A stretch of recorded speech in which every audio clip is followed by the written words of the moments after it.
अरे चहा दे. किती आले? 20. ए 20 रुपये दे. तू दे ना. अरे दे ना 20 रुपये. 20 रुपयाचं जा.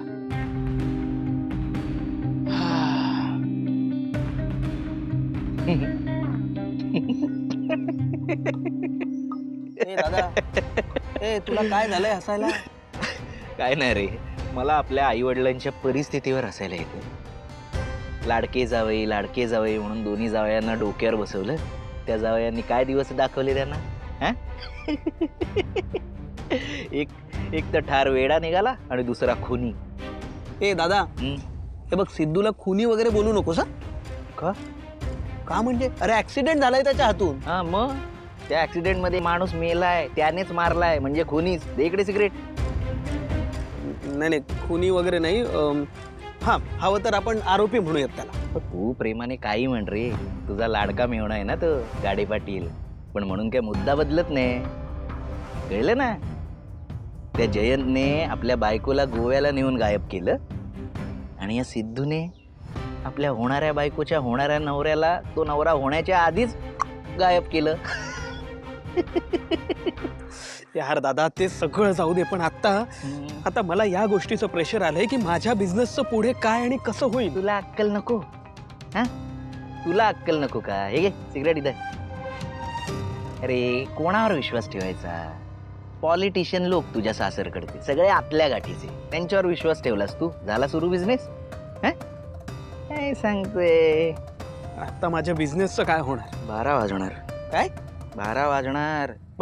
12 वाजले? हा. बापरे. हे घे पकड. मला घरी जायला पाहिजे, नाही तर सिंचू माझी वाट लावेल. बरं जा बाबा घरी, नाही तर तुझी पापाची परी तुझ्यासाठी नाही बरी. जा घरी. हो. चल येतो. बाय. चल.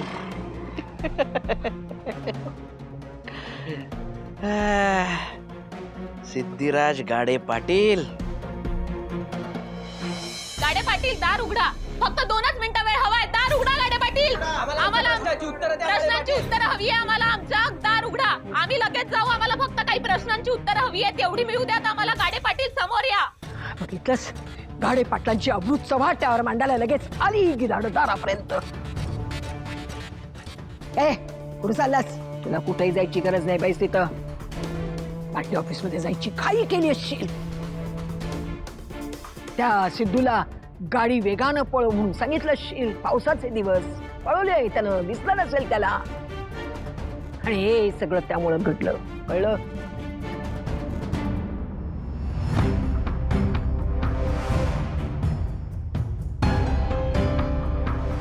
किती झाले? अहो मॅडम काय करताय तुम्ही? अहो तुमच्याकडे पैसे नाही घेणार मी. अहो तुम्ही न्यायासाठी भांडण करताय, झगडा करताय. बघा सिद्धू दादा आमचा नेता आहे आणि तो निर्दोष आहे, याच्यावर आमचा विश्वास आहे. धन्यवाद. येतो मी.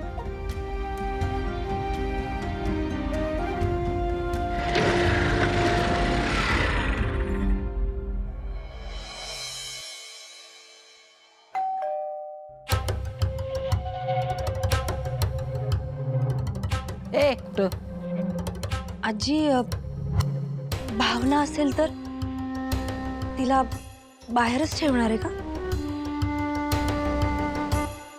आपण तिला आत नाही घेणार का? मी फक्त बघून येते. राहू दे तिला बाहेर उभा. दरवाजा उघडू नकोस, नाहीतर ते पत्रकार आत येतील.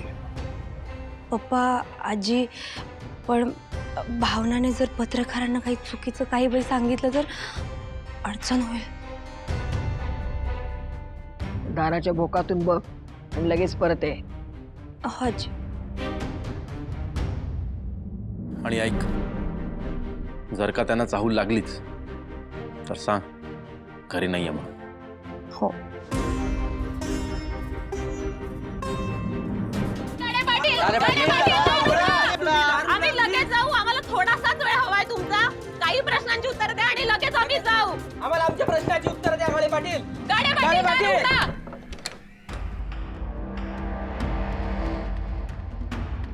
कुठे आहेत गाडे पाटील? चला. आई ग.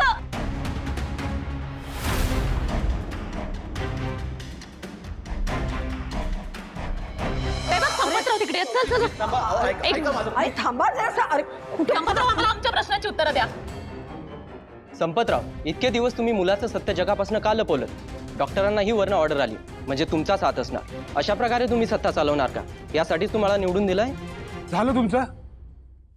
आजवर मी बोलवलं की माझं बोलणं टिपून घ्यायला तुम्ही इथे यायचा. काही दिवसापूर्वीच या घरात येऊन तुम्ही प्रसाद घेऊन गेलात. माझ्यावर आरोप करताना लाज नाही वाटत? आणि हो, आमची स्पॉन्सरशिपच गेली तर तुमचे इव्हेंट कसे उभे राहतील? हा, बोला. धमकीचीच भाषा कळते ना तुम्हाला? मग हे लक्षात ठेवा की हे सगळं रेकॉर्ड होतंय. तुम्हाला एवढा राग येतोय म्हणजे या प्रकरणात नक्कीच काहीतरी काळोबेरा आहे. आई, बघितलं ना, भावनामुळे काय दिवस बघायला लागतायत. थांबा.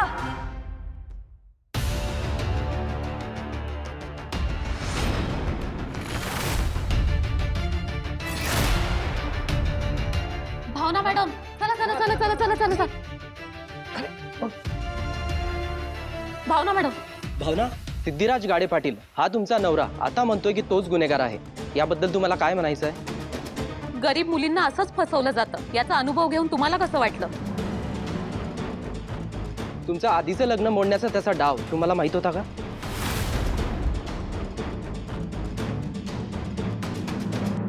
हे बघा, तुम्हाला जे काही प्रश्न विचारायचे आहेत ना ते तुम्ही विचारा.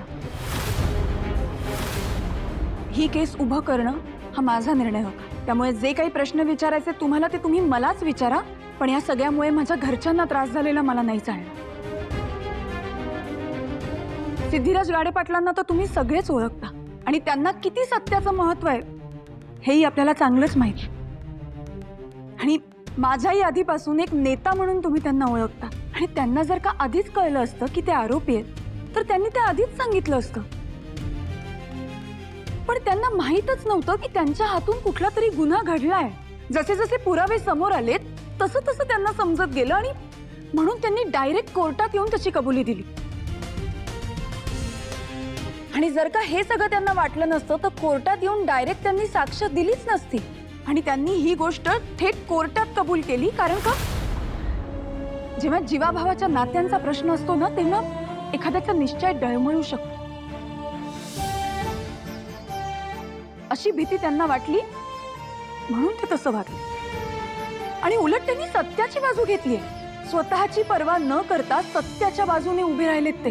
आणि तरी जर का तुम्ही त्यांना गुन्हेगार ठरवत असाल ना तर मी तुम्हाला खात्री देते की लवकरात लवकर या प्रकरणाचा शोध मी घेईन आणि लवकरात लवकर सिद्धिराजला घरी परत घेऊन येईन. आणि तुम्ही काय म्हणाला? माझ्या गरिबीचा फायदा घेतला गेला. पण मी गरीब नाहीच आहे. ज्या दिवशी सिद्धिराजने माझ्या गळ्यात मंगळसूत्र घातलं ना त्याच दिवशी मी त्यांच्या नात्यानं श्रीमंत झाले. जो माणूस नात्यानी, प्रेमानी, काळजीनी, पाठिंब्यानी बायकोला समृद्ध करतो तो तिच्या गरिबीचा फायदा कसा काय घेईल? सिद्धिराज सत्यवान आहे आणि ते जर का सत्यवान असतील ना तर मी सुद्धा त्या सत्यवानाची सावित्री बनून त्यांना परत घेऊन येण्याचं कर्तव्य पार पाडेन.